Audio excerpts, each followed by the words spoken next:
Happy to see you in another video.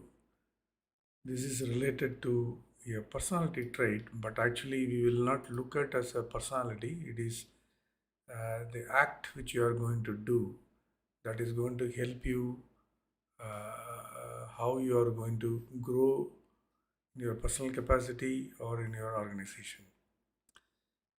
The topic here is chase versus attract. Chasing and attracting are actually two different ways to approach getting what you want in life. Chasing is about putting in a lot of effort and going after what you want directly. On the other hand, attracting is about creating a state of being that is aligned with what you want and then allowing it to come to you. That is the main difference. If you look at chasing is mostly traditional in nature, whereas attracting is a subtle art. Let's slightly get into chasing. Chasing is often associated with hard work. You hustle it, and it requires a lot of determination. It can be a good thing, especially when you are focused on a specific goal and you are willing to put in that work to achieve.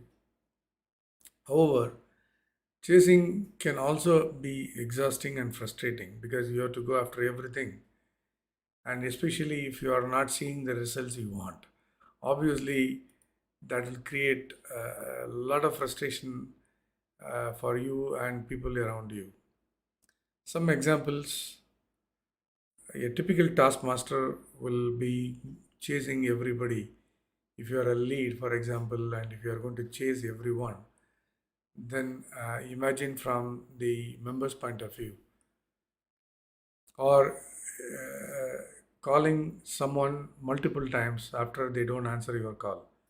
Hey, I tried to reach you, I tried to reach you. You literally chase people that why you are not picking up my phone or responding to my messages.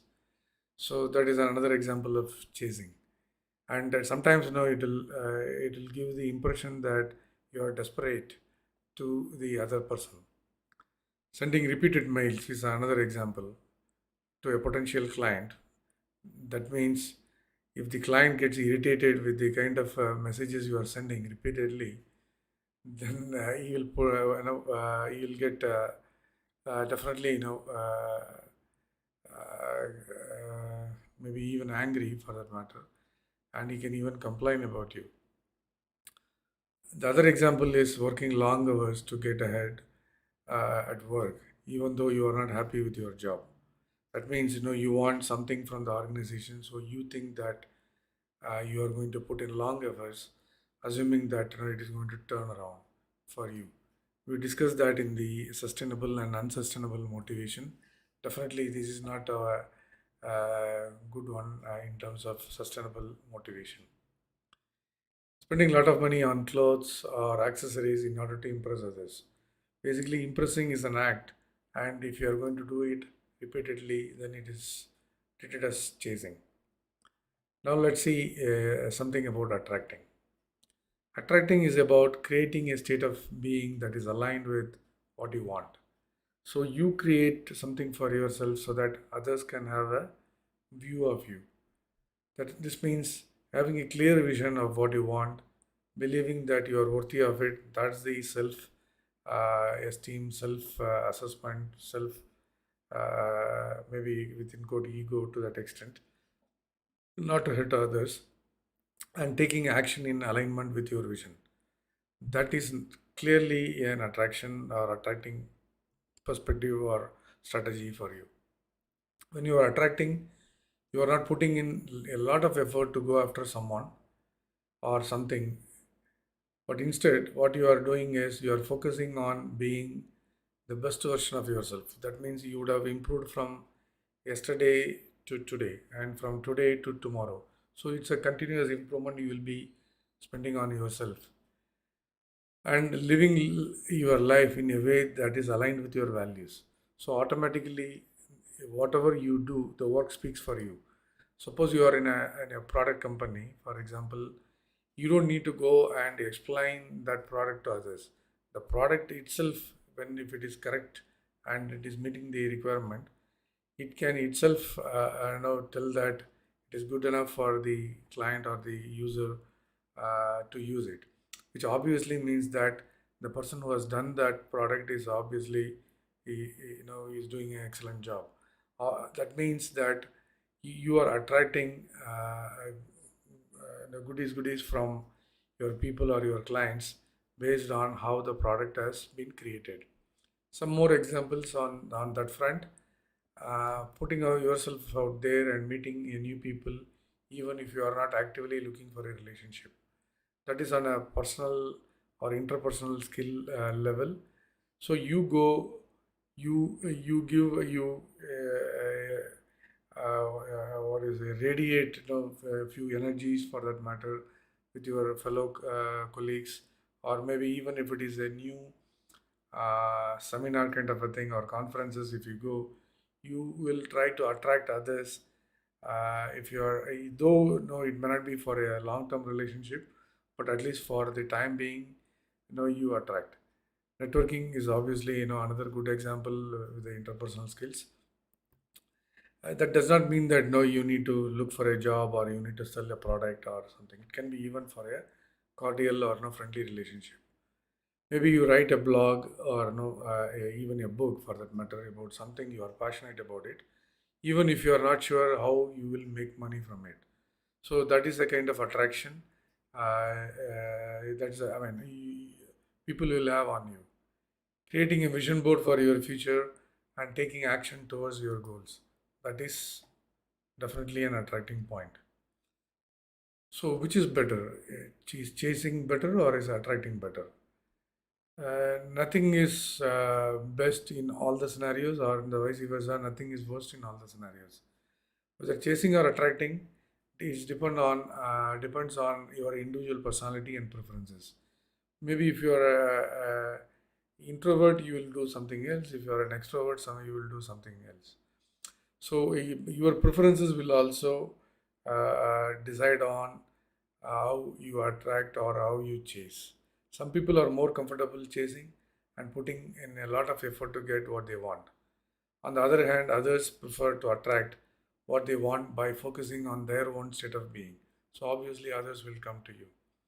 If you will look at the cheetah example, or uh, cheetah, for every food it has to go chase its prey, get it and feed it to its cubs.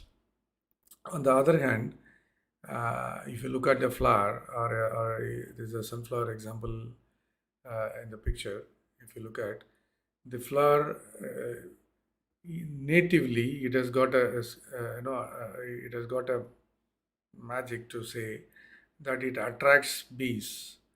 Okay, so that attraction is based on the way the flower is designed in terms of color, in terms of shape, in terms of its capability, or something inherent, latent to the flower itself. So it is able to advertise, within quote, advertise and attract the bees for pollination and so on and so forth. So ultimately, the best way to get what you want in life is to find a balance between chasing and attracting. You don't want to be so passive that you never take action towards your goals, but you also don't want to be so focused on chasing that you forgot to enjoy the journey. So, some more tips on finding the balance between chasing and attracting.